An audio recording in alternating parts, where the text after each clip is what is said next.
tere tulemast vaatama Bondora uut videot.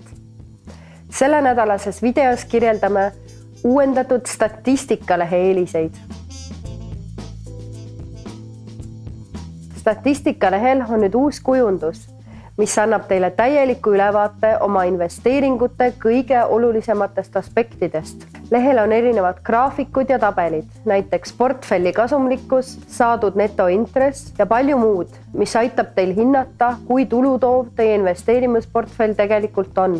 Lisaks saate ka kohandada iga graafiku suurust ja asukohta, klõpsates graafiku alumises paremas nurgas noolele, et graafikut laiendada või kasutades graafikute ümberpaigutamiseks lohistamise funktsiooni. Juhul, kui te järsku ei leia graafikuid oma isikliku statistika lehel, ei ole põhjust muretsemiseks.